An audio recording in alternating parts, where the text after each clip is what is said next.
नमस्कार। इस वक्त की सबसे बड़ी खबर यह है कि एयर इंडिया का एक और विमान A1379 की इमरजेंसी लैंडिंग करवाई गई है। जिस तरह से कल अहमदाबाद में एयर इंडिया का जहाज क्रैश होकर उसमें सवार सभी यात्री एक को छोड़कर सभी की मृत्यु हो गई।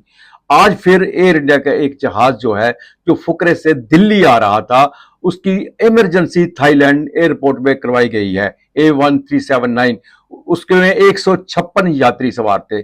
उसमें बम होने की धमकी दी गई है। उसमें यह फोन आया था कि एयर इंडिया के 379 विमान में जो फुकरे से दिल्ली आ रहा है उसमें बम की होने की धमकी दी गई है और कहा कि उसमें एक बम है, इसलिए उसको थाईलैंड में इमरजेंसी लैंडिंग करवाई गई है, जिसमें 156 यात्री भी सवार थे। अब सोचने वाली बात यह है कि कहीं कल का जो विमान जो हादसा हुआ है उसमें भी कहीं कोई ऐसा एंगल तो नहीं है। अब जो उंगली जो है इस तरफ भी उठ रही है और हो सकता है अब इंक्वायरी जो इस तरफ भी हो। अभी तक हमें यह खबर तो नहीं मिली है कि वहां उसमें बम है या नहीं है, लेकिन बम की धमकी मिलने के बाद उस बम एयरपोर्ट पे उसे उतारा गया जहाज को।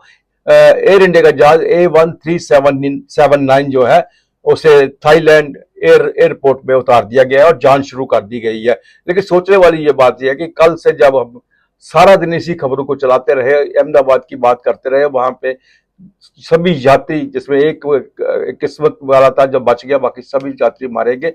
लेकिन उसको भी लेके जांच जो है, अब उसकी जांच भी इस तरफ जा सकती है, क्योंकि आज फिर एयर इंडिया के जहाज को इमरजेंसी लैंडिंग करवानी पड़ी क्योंकि उसमें बम होने की धमकी दी गई है। अभी तक खबर जो मिल रही है, अभी तक ऐसा नहीं मिला नहीं कि उसमें बम है या नहीं है, इसके बारे में क्लियर नहीं हुआ। लेकिन जांच शुरू कर दी गई है, इसकी इमरजेंसी लैंडिंग करवा के जांच शुरू कर दी गई है। नमस्कार।